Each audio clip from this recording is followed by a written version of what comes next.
Story 1. The Unwelcome Guest. The autumn of 2021 brought unexpected changes to my life. After my grandparents passed away, their old Victorian house sat empty while my family debated what to do with it. When I found myself between apartments, staying there seemed like the perfect temporary solution, rent-free living in exchange for keeping an eye on the property. The house had character, but not the charming kind. Creaky floors announced every step, drafty windows whistled in the wind, and the plumbing made sounds that belonged in a horror movie. Still, free housing was free housing, and I'd learned to appreciate the solitude after 2 months of living there alone. That Tuesday evening started like any other. I pulled into the gravel driveway at 6 p.m., my work shift finally over. The mailbox held the usual collection of bills and advertisements when Mrs. Henderson, my elderly neighbor, approached with an expression I'd never seen before, genuine concern mixed with uncertainty. "I hope you don't mind me asking," she began, wrapping her cardigan tighter against the evening chill, "but were you home today around noon?" I shook my head. "No, I've been at work since 8 this morning. Why?" Her weathered hands fidgeted with her house keys. "It's probably nothing, but I could have sworn I saw someone moving around inside your house, behind the upstairs windows. When I saw your car wasn't here, I thought you should know." The rational part of my mind immediately started making excuses. Maybe she saw shadows from passing clouds, or perhaps her eyesight wasn't what it used to be. I thanked her politely and went inside, doing a perfunctory check of the main floor. Everything appeared normal. No signs of forced entry, no missing items, no muddy footprints on the hardwood floors. I pushed the conversation out of my mind as I settled into my Friday night routine: dinner, television, and the luxury of staying up late without work the next morning. By 1 a.m., I was ready for bed, having completely forgotten about Mrs. Henderson's warning. The house took on a different personality at night. What seemed merely old during the day became genuinely ominous in the darkness. I made my way up the groaning staircase, down the narrow hallway to the master bedroom, a sprawling space divided into 3 sections: the main sleeping area, a small dressing alcove with built-in vanity and closet, and an oversized bathroom that my grandmother had been particularly proud of. I went through my normal nighttime routine, turning off lights as I moved from bathroom to bedroom. But as I reached for the main light switch, I froze. Light was still coming from somewhere, a dim, yellowish glow emanating from the dressing alcove. My blood turned cold. The light fixture in that alcove was ancient, a single bulb with a pull string that required deliberate force to activate. I never used it because the main bedroom lighting was more than adequate. The string hung just high enough that you couldn't accidentally brush against it, and the mechanism itself was so stiff that toggling it required intention. I approached the alcove slowly, my heartbeat growing louder in my ears. The bulb cast weak, sickly light through its frosted glass shade, probably hadn't been changed in decades. I reached up and pulled the string, feeling the resistance that confirmed my fears.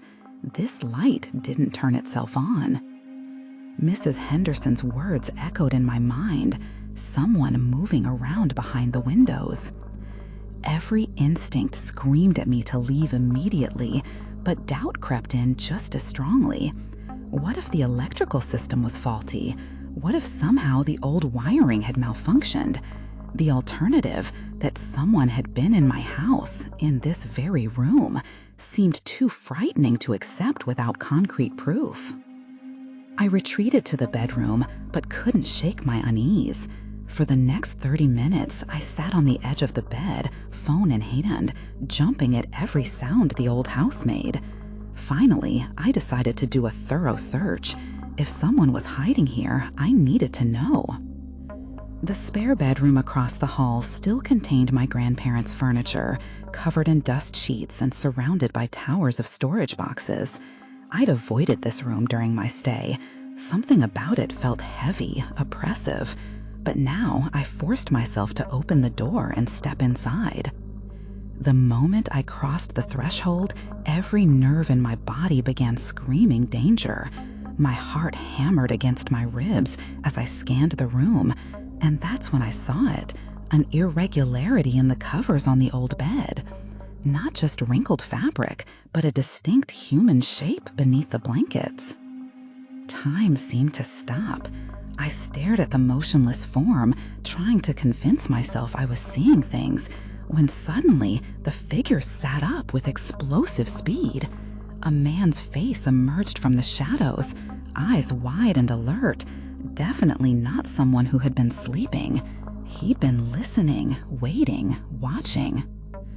I stumbled backward, my feet tangling as I tried to run. The floorboards shrieked under my clumsy retreat, and instantly I heard him moving behind me, fast, determined footsteps that meant business.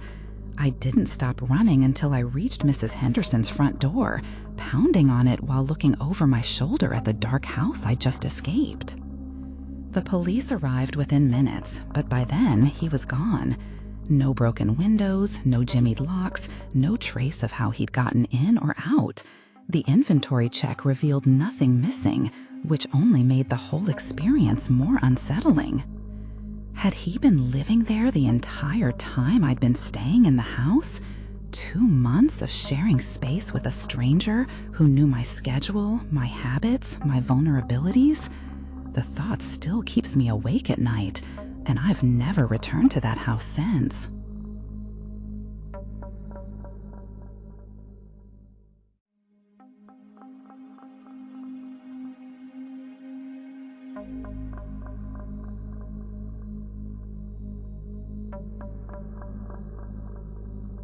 Story 2, the gas station. Interstate road trips have a way of wearing you down, especially when you're stubborn enough to drive 14 hours straight. I was heading home from visiting family, having left their place around 3 p.m. with the foolish confidence that I could power through the night drive without stopping for rest. By midnight, exhaustion was winning the battle. The highway stretched endlessly through pine forests and empty farmland, with civilization appearing only as occasional gas stations glowing like lighthouses in the darkness. I needed caffeine desperately, anything to keep my eyes open for the remaining hours. The gas station appeared suddenly, its small sign barely visible among the towering trees. Unlike the bright corporate-branded stops I was used to, this place looked like it belonged in a different decade. No massive canopy over the pumps, no neon signs advertising energy drinks and convenience foods. Just a weathered building sitting alone in a clearing, with a handful of cars parked in front. The dim lighting should have been my first warning. Most gas stations light up the night like small cities, but this place was almost subdued, functional lighting only, as if they didn't want to draw attention. Still, the presence of other customers convinced me it was open for business. I parked beside a pickup truck and walked toward the building. The windows were dark enough that I could only see my own reflection until I pulled the door open. What happened next lasted maybe 10 seconds, but those seconds are burned into my memory forever. Every person inside, 4 or 5 men scattered throughout the store, turned to look at me simultaneously. Not casual glances, but deliberate, sustained stares. Their faces were hard, weathered, completely devoid of the polite acknowledgement you'd expect from fellow late-night travelers. More unsettling was the store itself. Shelves stood empty, completely bare, as if the place had been cleaned out or abandoned. The silence was deafening. Nobody moved, nobody spoke. They just watched me with the focused attention of predators sizing up prey. I backed out slowly, letting the door close between us in that inexplicable scene, then hurried to my car with the distinct feeling that I'd stumbled into something I wasn't supposed to witness. I pulled back onto the highway, trying to rationalize what I'd seen. Maybe they were conducting inventory, or perhaps it was some kind of private meeting. Within minutes, I'd almost convinced myself to forget about it and focus on finding another place to get coffee. Then I saw the headlights in my rearview mirror. Multiple vehicles were approaching fast, moving with purpose rather than the casual pace of highway travelers. I shifted to the right lane to let them pass, but instead of continuing on, the lead car pulled directly in front of me and hit the brakes hard. I managed to stop inches from their bumper, my car skidding slightly sideways from the sudden deceleration. That's when I realized these were the same vehicles from the gas station parking lot. In my mirrors, I could see more cars boxing me in from behind and alongside. Men were getting out, moving toward my car with coordinated precision. This wasn't a traffic accident or road rage incident. It was planned, purposeful, and I was completely alone on a deserted highway at 1 a.m. Panic overrode caution. With cars blocking the road, I cranked the wheel hard and drove straight into the tree line. My car bounced and scraped through the underbrush for maybe 50 yards before I decided running on foot was my only option. I grabbed my phone and abandoned the vehicle, sprinting into the absolute darkness of the deep woods. Behind me, I could hear voices, flashlight beams cutting through the trees, the sound of multiple people crashing through the forest in pursuit. But the woods were my advantage. They couldn't see any better than I could, and I knew they couldn't follow my exact path in the pitch blackness. I found a massive pine tree and pressed myself against its trunk, forcing myself to remain perfectly still, despite the adrenaline coursing through my system.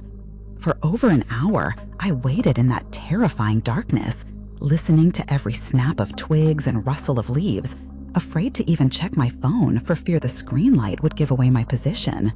When I finally felt safe enough to navigate back to the road, all the cars were gone except mine, still wedged between the trees where I'd left it. A tow truck eventually freed it with surprisingly little damage, but the men who'd pursued me were never found. I've never been able to shake the feeling that I witnessed something criminal that night, something those men were willing to kill to keep secret. The image of walking into that empty gas station and having all those hostile faces turn toward me still haunts me, and I still wonder what would have happened if I hadn't been able to escape into those woods.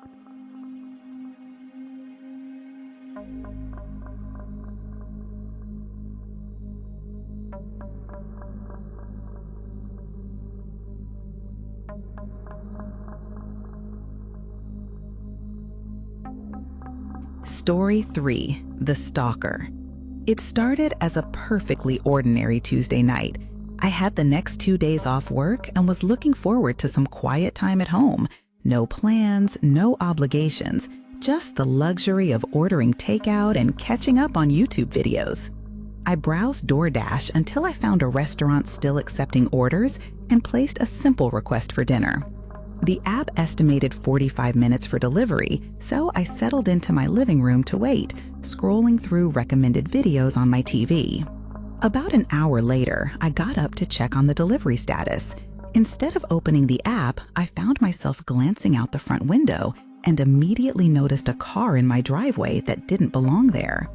My first thought was that the delivery driver had arrived early, but a quick check of the app showed my order was still 10 minutes away.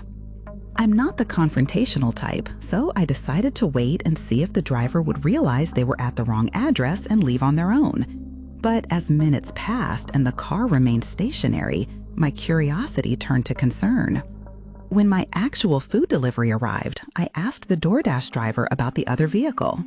"Yeah, there's just some guy sitting in the driver's seat," he said with a shrug. "Didn't get a good look at him though." 5 minutes after the delivery driver left, someone knocked on my front door. The sound made me jump, sending my heart racing. I approached the door cautiously, trying to move quietly, and looked through the peephole. Nobody was there. The mysterious car remained in my driveway, but I couldn't see anyone near my front door. Against my better judgment, I opened the door and stepped outside. The night was quiet and still, with no sign of whoever had knocked. I walked down my driveway toward the car, building up courage to finally confront this situation directly. When I peered through the driver's side window, the car was empty. A chill ran down my spine. I moved quickly to the back of the vehicle to get the license plate number, but there was no plate at all, just empty mounting brackets. This wasn't someone who was lost or confused. Someone had deliberately removed identifying information from their vehicle. I hurried back inside, already reaching for my phone to call the police, when I realized something was wrong. The house felt different somehow, not visibly disturbed, but wrong in a way that made my skin crawl. I walked into the living room and felt my stomach drop. My phone was gone from the coffee table where I'd left it. Before I could fully process this revelation, I heard the unmistakable sound of a door creaking open somewhere in the house. Slow footsteps moved down the hallway toward the front door, then stopped just around the corner from where I stood. Someone was waiting there, listening, planning. I was trapped in my own living room with an intruder positioned between me and the main exit. The only other option was the back door, but reaching it meant crossing the open floor plan where I'd be visible and vulnerable. Fear paralyzed me for several crucial seconds before survival instinct kicked in. I took a deep breath and sprinted across the house toward the back door, fumbling with the lock as I heard movement behind me. I burst outside and ran toward the neighboring houses, hoping to find help before… Sarah Mitchell. The voice calling my full name, first and last, stopped me cold. I turned back toward my house and saw a man emerging from my back door, moving toward me with determined strides. I didn't recognize his face at all, but he clearly knew exactly who I was. I kept running through the neighborhood, past rows of houses, down sidewalks lit by street lamps, until I found someone willing to help me call for help. By the time police arrived, the man and his car were gone. They found my phone tossed in my front yard. He discarded it before fleeing to avoid being tracked. What terrifies me most isn't the break-in itself, but the planning behind it. This wasn't a random crime or opportunistic burglary. Someone had been watching me long enough to learn my name, my address, my routines. There's no way to know how long he'd been surveillance me or what his ultimate intentions were. It's been less than a week since this happened, and I'm already making plans to move far away. I can't continue living somewhere that a stalker knows how to find me, can't sleep peacefully knowing that someone with unknown motives has been studying my life from the shadows.